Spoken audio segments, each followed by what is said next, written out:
Hi everybody, welcome to my homestead and welcome to my channel. My name is Jared. In this video, I got something to substantiate this email that I got back on June 15th, 2023. You might remember this. Okay, subject line, President Nelson, only 2 things left before second coming. This is from D2. And then in the email, at state conference, June 11th, 2023, Elder Treadway of the 70 said President Nelson told him there are only 2 things left that need to happen before the second coming. 1, the gathering of Israel, and 2, Jesus comes. We got a good laugh from the second item. Our prophet can be so funny. Elder Treadway wasn't more specific, but implied everything else had been fulfilled. This explains the emphasis on the gathering. I just thought I would pass one more second coming comment from the prophet, from someone that heard it firsthand. Keep up the great work. I appreciate your shorter videos, Dan Dibble. Well, as you can see, Dan, the shorter videos are not a guarantee. However long it takes is how long it takes. But thank you for the compliment on my great work, and I do the best that I can.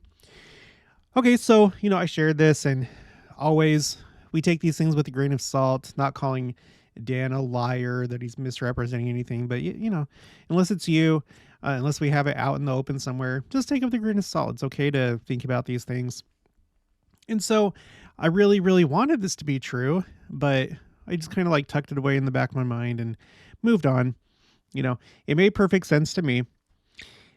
But then I got something from my friend Mindy. She's the one that does the Temples of Jesus channel. And I'll put the link for her channel in the description box below. She's amazing. She has a wonderful spirit. And she had a state conference recently. And guess what? Elder Treadway was there. And guess what he said? Now, I'm not going to play this, but she shared a clip. This was I guess on Zoom. And she sent this to me. And he did, in fact, say that. I can tell you that. He said that the 2 things are the gathering of Israel, however that may be defined by the Lord, as far as that part of it being complete before the second coming. And then after that, the second coming itself. So that's mighty exciting. Hopefully it's not a long time. It could be, I don't know. We've talked about, oh yeah, by the way, before we go into that, I finally updated the Flood the Earth challenge, and here's where we're at. We're at 8,164 copies of the Book of Mormon that have been shared, a total of 879 people that have joined the challenge. We're trying to get to 10,000 shared and 1,000 that have joined the challenge. And we have 3 new reports of people meeting with the missionaries, which brings us to a total of 121. And that's 4 for the month of February, and 23 for the year, which includes December, January, and February, because I started this challenge in December 2022. So it's just, we're making really good progress. This is something that we should really focus on. It's, again, I always say it's great. Follow my channel, follow other channels, think about the second coming, think about all the different possibilities. But what we really need to do is be gathering Israel. We need to focus on the threefold mission of the church: proclaim or preach the gospel, perfect the saints, and redeem the dead. That's how it used to be called before, but now it's more gather scattered Israel on both sides of the veil and become a Zion people. It's the same thing, just framed a little bit differently, but this is what we should do. We don't know how much time there is left. So for the people that are in your life, you may be their only lifeline to the gospel and being prepared before the second coming. So share the Book of Mormon. You don't have to join my challenge, but share it. Find and pray for missionary opportunities, and they will come. And then if you want to join the challenge, just let me know in the comments or send me an email how many copies of the Book of Mormon you shared.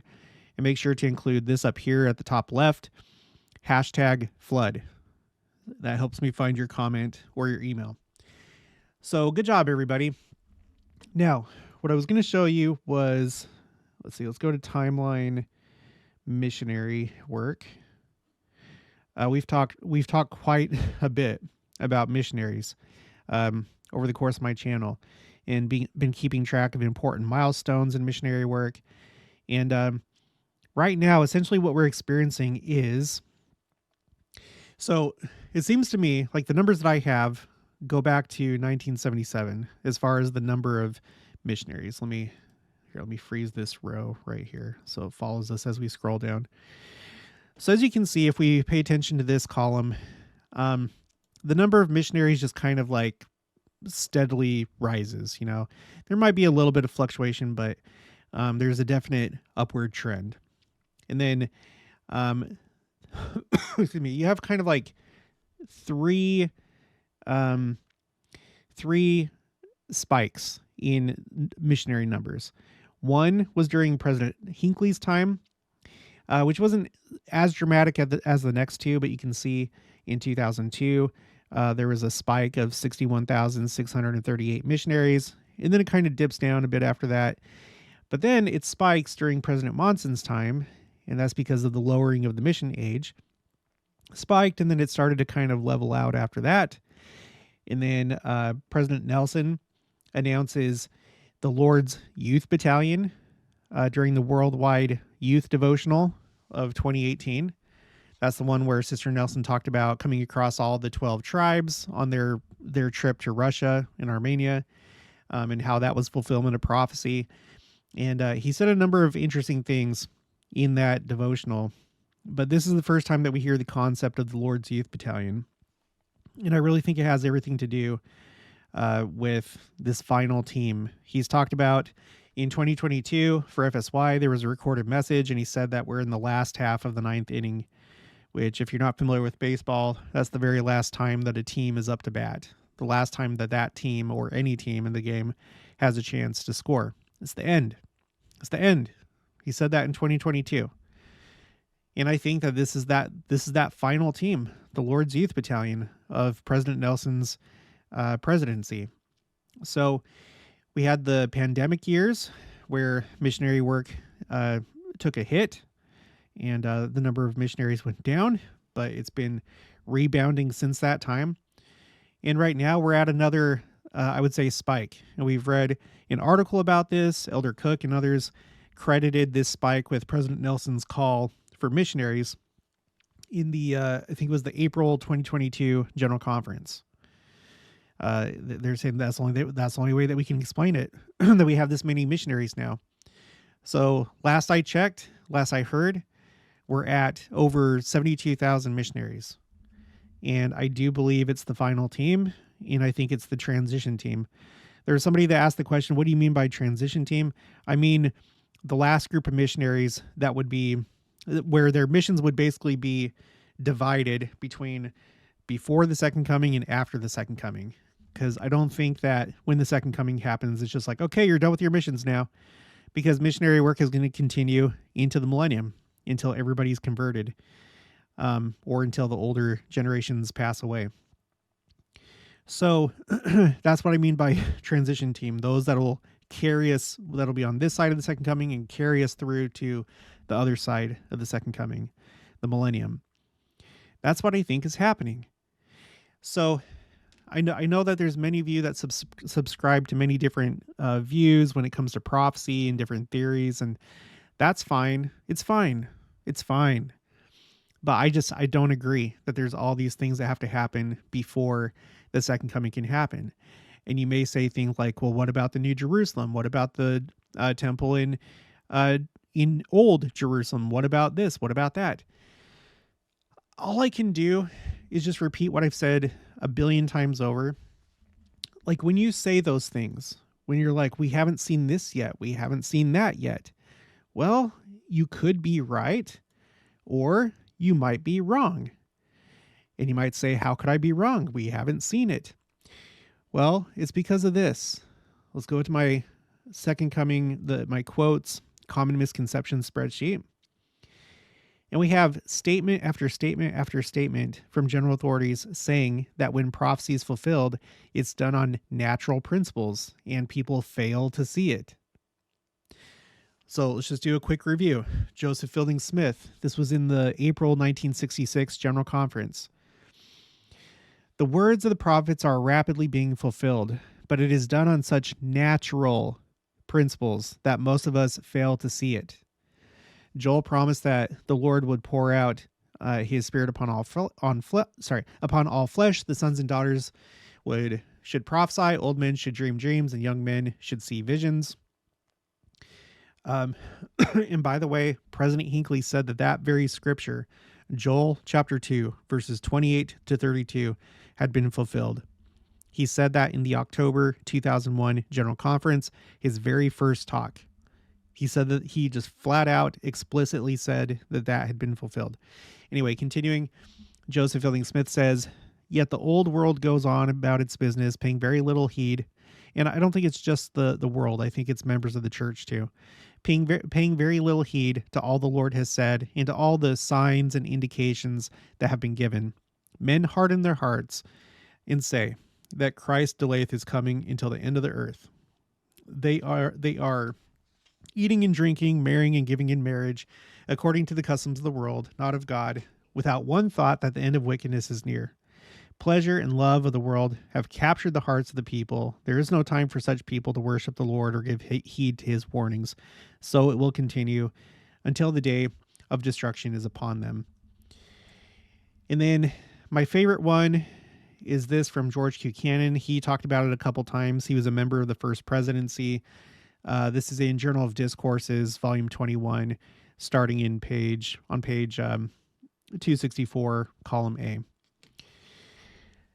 Okay, here we go.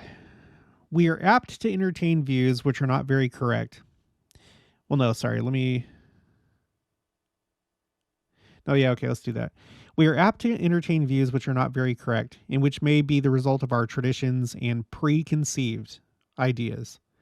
This is a peculiarity that pertains to mankind generally, that whenever they deal with the things of God or speak about them or contemplate them, and especially when they read the predictions made by the servants of God concerning future events.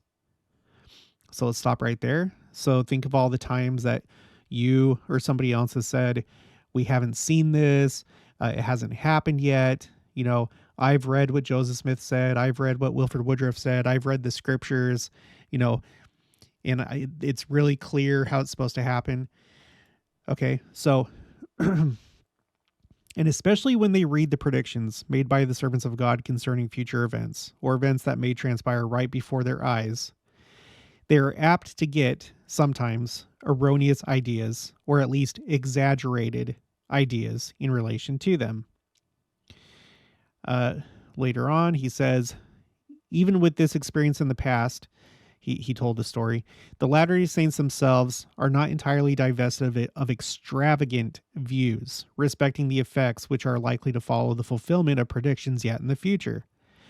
Are we not all inclined to look forward to many events which have been predicted by the servants of God as being of so great and so wonderful, and may I say so supernatural a character, that when they shall be fulfilled, they will even startle us who believe they are coming, and will compel, or in other words, force, and we know that that's not the Lord's way, and will compel the unbelieving inhabitants of the earth to accept them as evidences of the truth.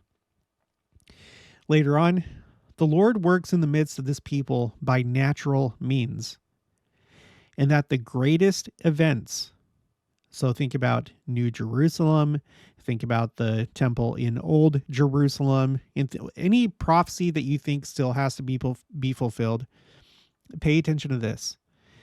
In that the greatest events that have been spoken of by the holy prophets will come along so naturally as the consequence of certain causes that unless our eyes are enlightened by the Spirit of God and by the Spirit of revelation, and the Spirit of revelation rests us, we will fail to see that these are the events predicted by the holy prophets.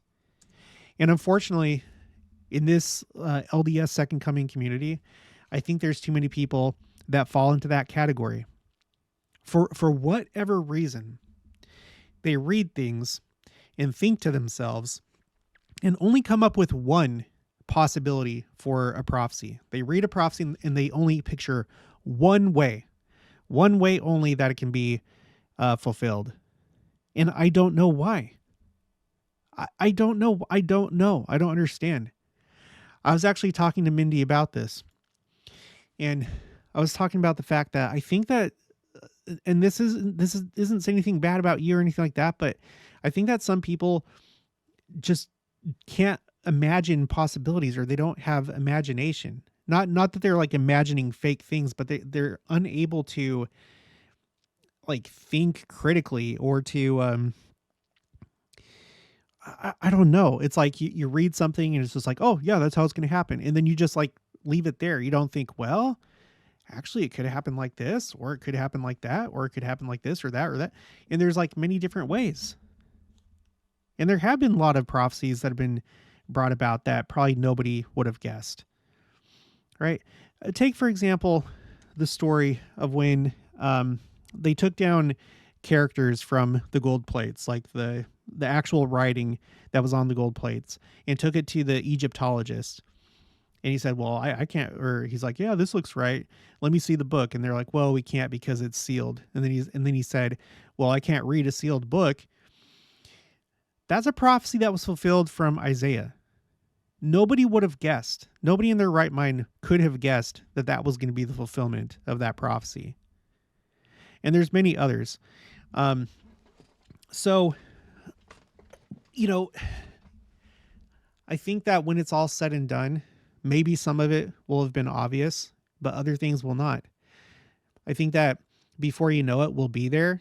We'll be caught up. We'll be with Christ in the clouds. And we'll look back and be like, oh my gosh, yeah, this was happening all along. And I didn't consider that because I was thinking it was supposed to look like this.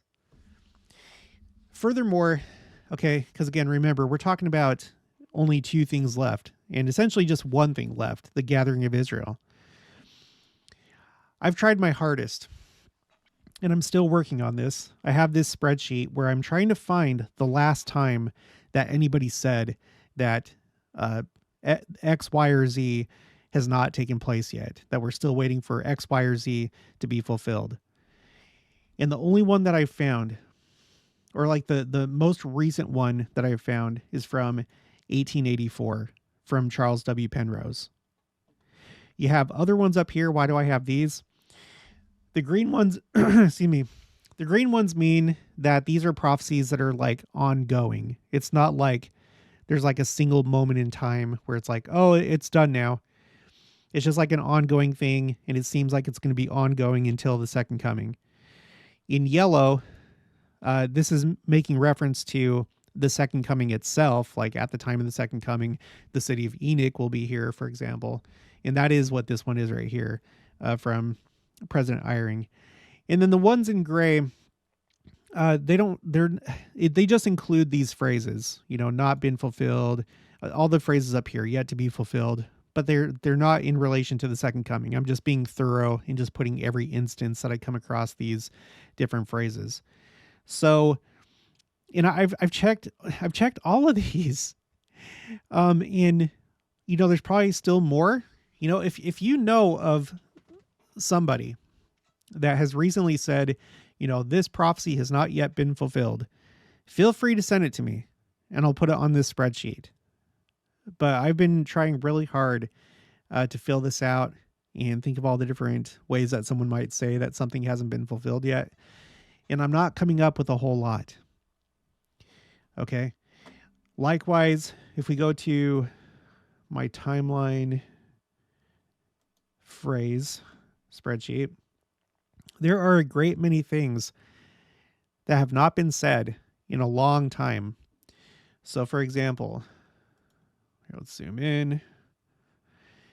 If you're brand new to the channel, because somehow, I don't know how this works, but there's always people subscribing every day. And I don't know where you came from or why you didn't find me until now. Not that I expect that, but it's weird to me that every day there's like new people subscribing. It's weird. So this is a tally of the number of general conference talks that include these words or phrases. So for example, the phrase "on all sides" was used in one general conference talk in 2023. Okay. So take a look at For example, times of the Gentiles, or look at hour is not yet. Let's look at those two. The last time that we've heard hour is not yet was back in 2004. So it's been 20 years since we've heard hour is not yet. Here, let me freeze this row too. I thought I already had it froze, but okay. And then look at times of the Gentiles. For times of the Gentiles, now look at hour is not yet. You see it come up every now and again. It's not like very, very frequent. It is maybe from like the 1980s and before. Hour is not yet. You see it all the time. You actually see it all the time, and then it kind of starts to taper off after the 80s, and then it just disappears after the year 2004. Where'd it go? Why don't we see it anymore? Maybe because the hour is here. Maybe because we shouldn't be talking about this in general conference anymore, because that may have been comfortably true in the 80s and before, but not so much now. And what about times of the Gentiles? You have to go back to, let's see, 1977. That's the last time that we see times of the Gentiles. You go before that, it's brought up somewhat frequently, at a certain frequency, but then it's just gone. It's gone after that. 1977. That's the last time that we hear of it. I know that there's more things that are like that. But anyway, those are just a couple examples. So I feel like there's like this big disconnect sometimes when I hear people talk about the second coming, that this and this and this have to be fulfilled. We're not even close. We haven't even seen this yet. That's not what I'm hearing from leaders of the church. I'm not hearing that from them. We used to hear that stuff a long time ago, especially in the early church. Don't hear it now. In fact, we hear the opposite now. What we hear now is that it's really close. And they talk a lot about the second coming. There's a big, big disconnect between the crowd that thinks that all these things have to happen first from what they say when you compare it to what the prophet and apostles say. It's a fact. There's a big disconnect. There's a big disconnect. And you can put it in the comments why you think that is. If you're one that thinks that all these things have to happen before we can even start to think about the second coming. What I have heard before is like, well, they can't talk about it out loud. They can't talk about this or that. Well, why were they able to talk about it before? Why can't they put it in, if they're worried about it being like too in the open, why don't they put it in the Liahona? It doesn't make sense to me. It doesn't make sense. I think that if there were so many things that we still have to have, we wouldn't be talking about the second coming as much as we are. It's being talked about quite a bit. That's why I started this tracker, to like get an idea of how much is being talked about. There's so much to go over here. I can't do it right now, but for example, here's second coming. You see a definite difference. You see how everything goes like this dark red color starting in 2018 when President Nelson became president of the church. The second coming, it just takes off during his time. If it's so far in the future, we don't need to talk about that so much right now. We don't. Let's focus on the here and now, right? Let's focus on the here and now. When we get closer to the second coming, then we can start to talk about it more. I don't know. I don't know what to tell you. This isn't going to convince a lot of people, but I don't know. Look at this. Prepare the world. You go back in time. You kind of see it sometimes. There's a lot of blank spaces. But then when you get to pretty much starting 2015, it just becomes this like solid block, with the exception of 2022. Prepare the world. Look at Enoch. Let's go over here. Especially in 2020. You go back in time, it is frequent, and there are a few spikes. But things kind of are quiet from maybe, I don't know, maybe 1992 until 2019. And then you have a spike right here talking about Enoch. Enoch is important because we're going to be seeing him at the second coming, him in his city. I think there were some more things. Hasten. No, let's see. I'm going to do hastening. Hastening, because I think that one really stood out. Yeah, hastening. So you go back in time for hastening, this column right here. And you don't see hastening very often. Again, a lot of blank space. Years without using the word hastening. And then from 2013 until 2021, you have a big old spike of hastening. So there's so many more that I could go over, but you know, this is like a whole thing to itself. I've done a lot of videos about this in the past.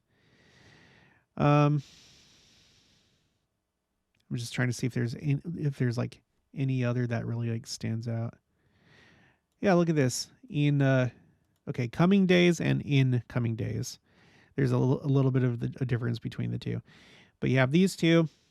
Okay, notice this big block right here from 2018 until 2023. Go back in time.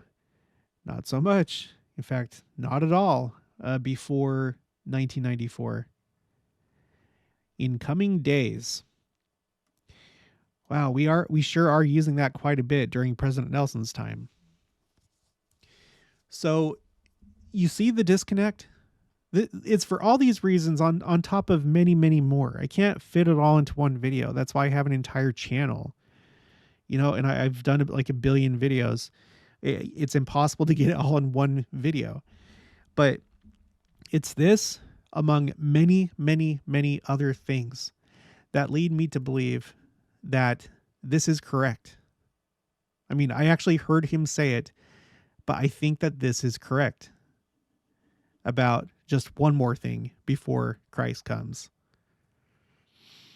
And I don't think that we should ignore it. It's better to be prepared and be wrong, you know, and find out, oh, it didn't happen until 2040. It's better to be prepared this entire time rather than being complacent and thinking, oh no, I got all the time in the world. You know, I'm working on my retirement. It's going to be awesome. I'm going to go on all these vacations. I want to advance my career to this point, or whatever it is that you're focusing on, or if you're worried about your worthiness, man, regardless of the second coming, work on that sooner than later. Don't procrastinate, because you could die at any moment. There's people all the time that die that they just don't see it coming. Sometimes it's like a heart attack, and maybe you kind of see that coming because you know that you're overweight. But other times there's car crashes or just like freak accidents. People that just wake up in the morning, it's a regular day, and then some crazy thing happens, and then you find yourself in the spirit world. So don't procrastinate. Take it seriously, especially when the prophet is saying it, when he's talking so much about the second coming. Let's see, was there anything else? I also have this spreadsheet called Quotes, Prophecy Fulfillment by Scripture, where I've gone through, and I mean, this is like an ongoing project, obviously, but where I've gone through and found times that somebody said that a particular scripture had been fulfilled. And it's organized by Old Testament in red, New Testament in this like orangish color, Book of Mormon in yellow, D&C in green, and you know, so on. And I have the quotes over here where they say it, so you can see what they were saying about that scripture and how they said it was fulfilled, the reference and all that stuff. So this is why I believe the way that I do. It's simply, if you just simply listen to the prophet, I think that's like your best indicator. So, okay, well, yeah, that's going to be it for this one. If you haven't already, please make sure to subscribe, like this video if you liked it, leave your thoughts and opinions down in the comments below. Also make sure to share it, and I'll talk to you guys later.